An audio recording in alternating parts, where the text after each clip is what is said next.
Aiden drove them himself in a modest black car. No chauffeurs, no guards trailing behind. Just the two of them. The city lights sparkled as he took her into a quieter district, far from glass towers and luxury boutiques. They stopped outside a small bookstore cafe tucked on a narrow street, its windows glowing warmly. Abiba's eyes widened. A bookstore? I thought you might like it, he said. Less noise, more peace. And the coffee isn't half bad. Inside, the air smelled of paper and roasted beans. Shelves lined the walls, and a few students sat hunched over laptops. Felt normal, comforting. Aiden guided her to a corner table. For the first time since the wedding, Abiba felt the weight of stairs lift away. Here, she wasn't the chairman's wife or the girl abandoned at the altar. She was just Abiba. They talked. Not about the company, not about bong, not about gossip, but about simple things. Her childhood in Baltimore. The way she used to sneak into her grandmother's kitchen to steal chin-chin before dinner. The stories her brother used to make up about monsters under the bed. Aiden listened, really listened, his eyes attentive, his lips curving with quiet laughter at her memories. And in turn, he shared pieces of himself too. His first flight lesson. His late father teaching him chess. The loneliness of growing up in privilege. Always surrounded by people but never truly known. At one point, he said quietly, I've spent years in rooms where everyone wanted something from me. But tonight, you don't want anything. You're just here.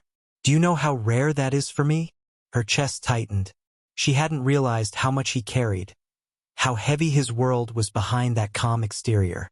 For the first time, their eyes lingered a little too long. Her laughter softened into silence.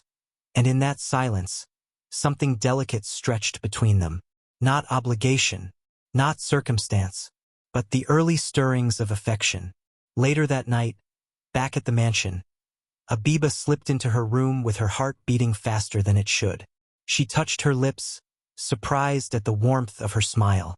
It wasn't love yet, not fully, but the walls were lowering brick by brick.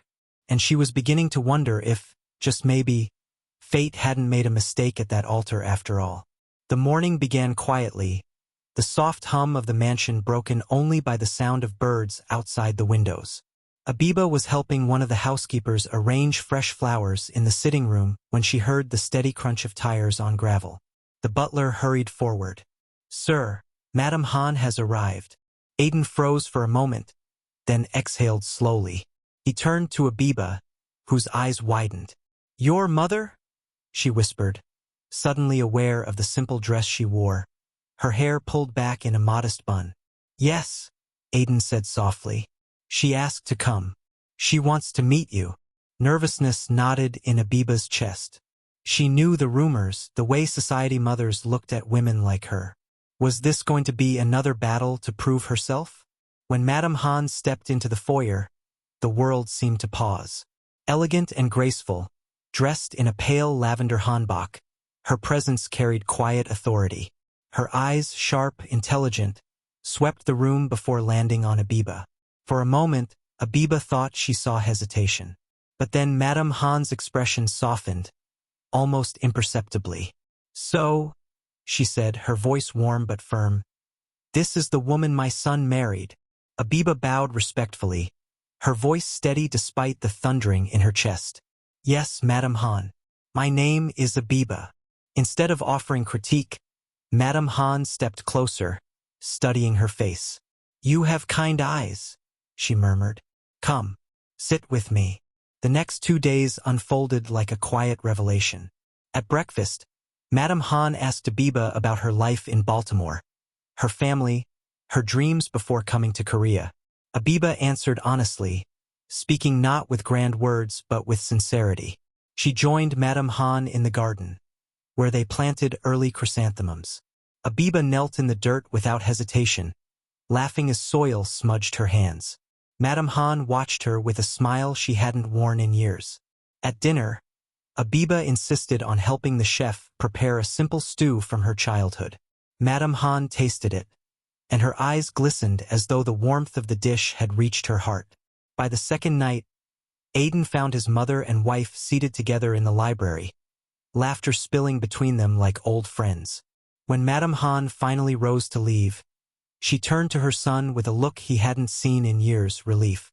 "You chose well, Aiden," she said, her voice firm but full of pride. "This woman is not only your wife. She is your strength." Abiba's cheeks warmed, and Aiden reached quietly for her hand, squeezing it once. When the car pulled away the next morning, Abiba stood in the doorway, a soft smile curving her lips. For the first time, she felt something settle in her chest, belonging. Bong could feel the ground slipping beneath his feet. First, the humiliation at the office. Then, Aiden's open protection of Abiba. And now whispers reached him that even Madame Han had visited and left pleased with her new daughter-in-law. Every victory he thought he could steal was crumbling. So he reached lower. Late one evening, he gathered a group of staff, planting cruel stories about Abiba's past struggles, her working-class family, her financial hardships before Korea, her being abandoned at the altar. He twisted truth into mockery, hoping to humiliate her until Aiden himself would grow weary. But gossip in Han Corporation didn't flow quietly for long. By morning, Aiden had heard every word. The office was tense that day. Employees glanced nervously at the clock as the elevator chimed, announcing the chairman's arrival. Aiden stepped out, not in his usual calm silence but with a storm behind his eyes. Abiba, at her desk, looked up anxiously as he strode past without a word, heading straight for the conference hall. "Everyone in," he ordered. His tone was ice. Staff shuffled inside, whispering. Bong stood at the far end, arms crossed, feigning confidence. Aiden's gaze swept the room, sharp as a blade. "I built this company on integrity. And yet I hear that one of my senior supervisors has chosen to spread lies, to humiliate my wife, your chairman's wife, in an attempt to destroy her dignity." Silence blanketed the hall. "Bong!" His voice cut like glass. "Do you deny it?" Bong smirked faintly, though sweat beaded his brow. "Chairman Han, with all respect, your wife's past is not befitting this company's image. I only—" "Enough!" Aiden's voice thundered, silencing him instantly. "Her past is her strength.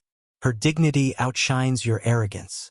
And I will not have a man like you corrupting this company." Gasps rippled through the room. Bong's smirk faltered. "You are dismissed. Effective immediately," Aiden said coldly. "Leave this building and never return." Security moved before Bong could protest. He was dragged out, his protests echoing through the hallways like the last cries of a fallen tyrant. After the meeting, the staff dispersed in hushed awe. Some whispered apologies to Abiba, others looked at her with newfound respect. Back in his office, Aiden closed the door and turned to his wife. "You didn't need to do that," Abiba whispered, her eyes shimmering. "Yes, I did," Aiden replied firmly. He stepped closer, his hand brushing hers. "I told you before, you're enough. And anyone who can't see that has no place in my world." Her throat tightened, but this time with gratitude, not pain. She realized Bong was not just gone from her workplace. He was gone from her life once and for all. And standing beside her, Aiden wasn't just her shield. He was her partner. The mansion had never felt quieter. Without Bong's shadow hovering over her, Abiba felt like she could finally breathe again. The office was calmer, the whispers faded, and at home, the air seemed lighter. But what surprised her most was how natural life with Aiden was beginning to feel. They spent more evenings together, not as chairman and employee, not even as strangers bound by fate, but as two people learning each other's rhythms. Sometimes he found her in the kitchen, rolling dough with the chef, her hands dusted in flour. He would lean on the counter, amused, insisting she looked far happier there than in boardrooms.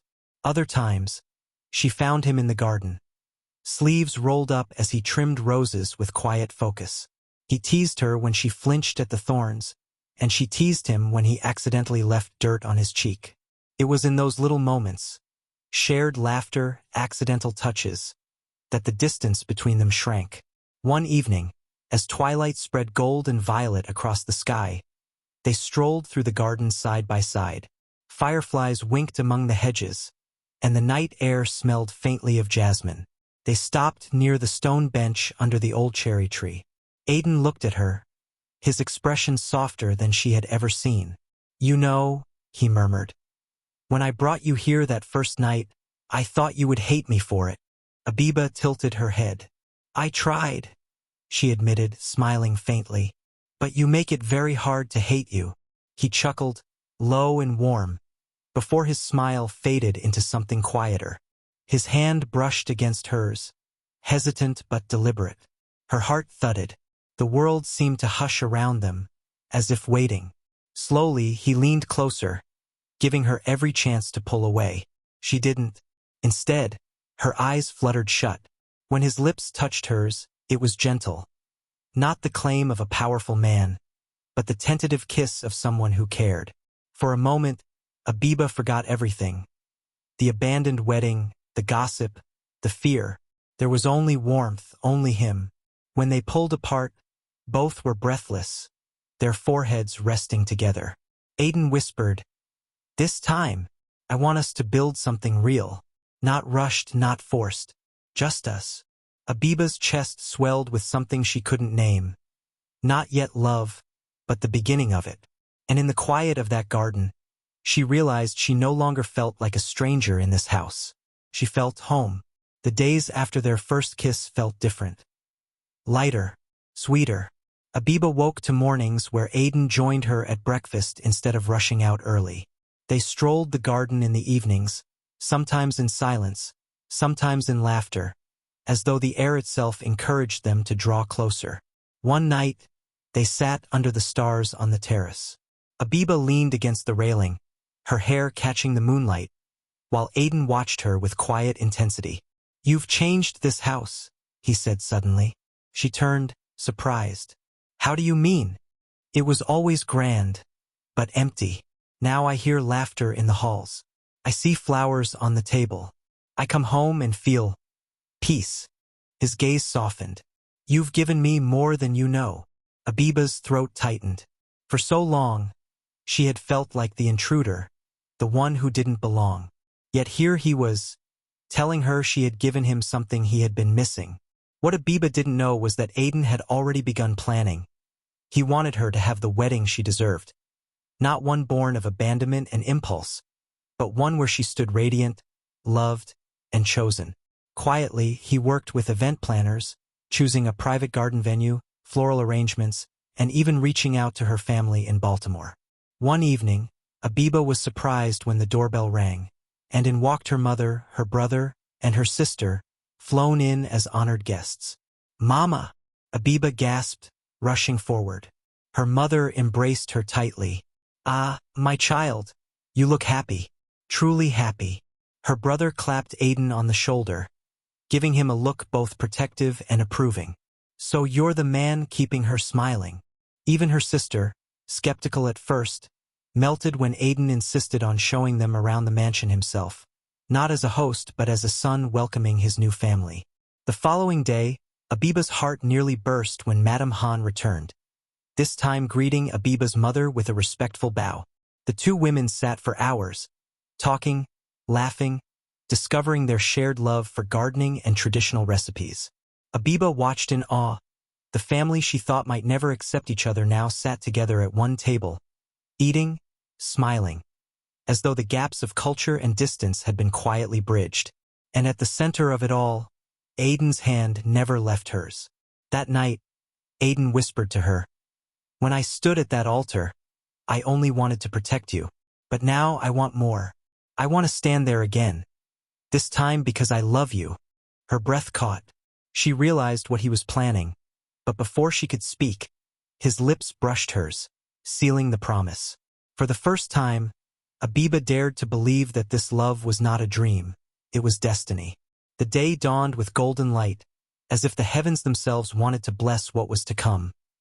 The private garden glistened with white roses, orchids, and soft lanterns swaying in the breeze. It wasn't the grandeur of a royal wedding, but it was intimate, elegant, and perfect. Abiba stood in her gown, a vision of grace. Unlike the heavy dress she had once worn in sorrow, this one was light, flowing, chosen with her own heart. Her mother fastened the final clasp, her hands trembling with pride. "My daughter," she whispered, tears in her eyes. "This is the wedding you were meant for." Abiba's throat tightened, and for the first time, she felt no fear. When the music began, she walked slowly down the aisle lined with cherry blossoms. This time, her steps were steady, her heart full. At the altar, Aiden waited. His gaze locked on her, unwavering, as though no one else existed in the world. When she reached him, he took her hand gently, and the ceremony began. But it was during the vows that the world seemed to hold its breath. Aiden turned to her, his voice steady yet filled with emotion. "Abiba, the first time I saw you, you were standing alone, abandoned by the man who should have cherished you. I stepped forward that day to shield you from pain, but I had no idea that fate was leading me to the greatest gift of my life." Her eyes shimmered. "You taught me that love is not about power, nor status, nor perfection. Love is about laughter in the kitchen, walks in the garden, quiet nights under the stars. You've shown me the beauty of simplicity, the strength of kindness, and the joy of being truly seen." His voice softened. "I love you, not because of what you bring into my life, but because of who you are. My heart is yours, today and always, and I vow never to let you stand alone again." A hush fell over the guests, many blinking back tears. Abiba's lips trembled as she whispered back her vow. "And I love you, Aiden, not for your name or your wealth, but for the man who listened when I spoke, who stood when others mocked me, who chose me when I had nothing to give. With you, I am not abandoned. With you, I am found."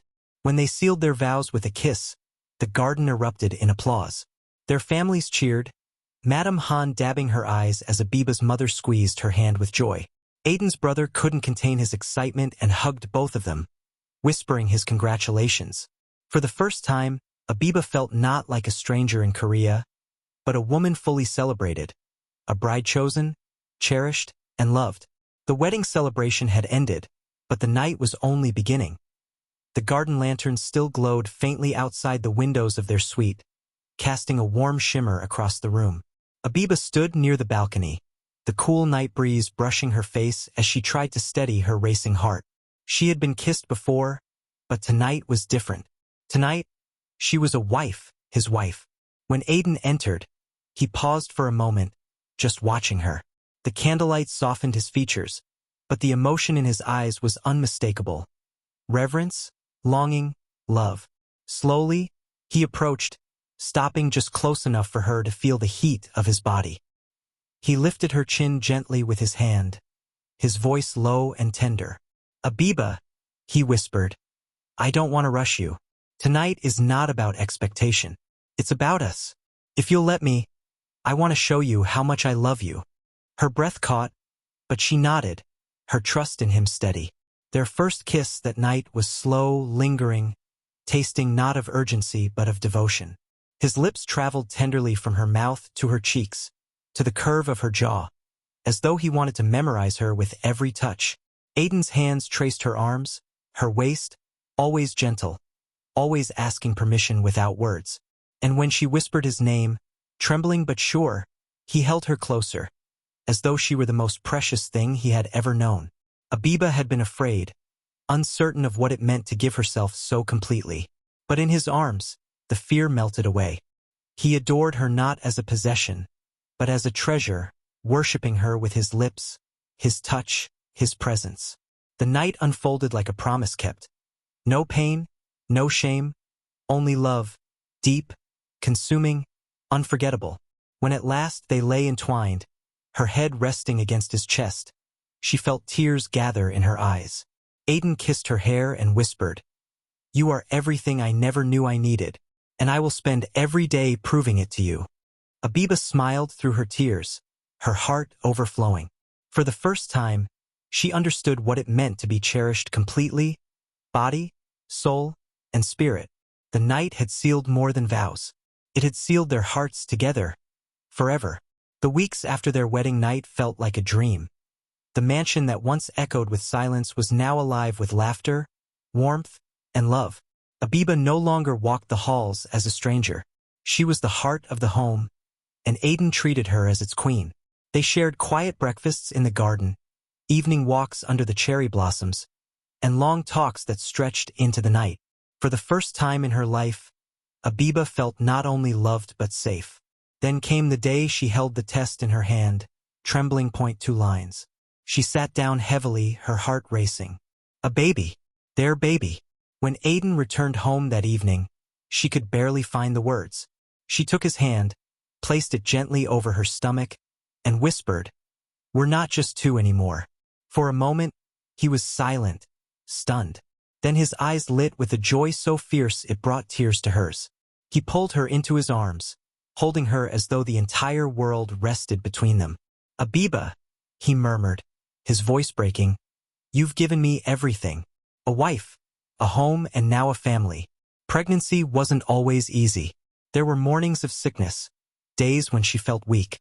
But Aiden never left her side. He doted on her, bringing her fruit when cravings struck, placing cushions behind her back when she sat, insisting on walking beside her whenever she moved around the house. Madame Han visited often with gifts of nourishing soups, while Abiba's mother called daily with prayers and advice. For the first time, both families united in one cause, cherishing Abiba and the life she carried. Months later, in the soft glow of dawn, cries of new life filled the mansion. Abiba lay exhausted but radiant, cradling a tiny baby boy against her chest.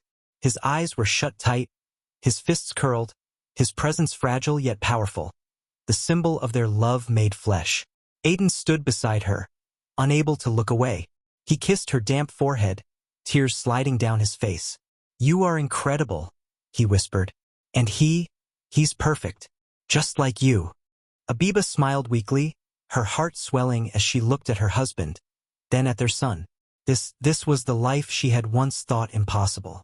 From abandonment and heartbreak to a love that rewrote her destiny. The Han and Abiba families celebrated together in joy, showering the baby with blessings. Laughter filled the house as it never had before. And as Aiden stood holding his wife and son, he realized his vow was complete. She would never stand alone again. Together, they had begun not just a marriage, but a legacy. Thank you for watching. If you're new here, we'd love to know you better, so leave us a comment and tell us where you're watching from. Who knows?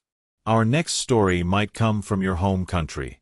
If you enjoyed this video, take a moment to like, subscribe, and tap the notification bell so you don't miss our next release.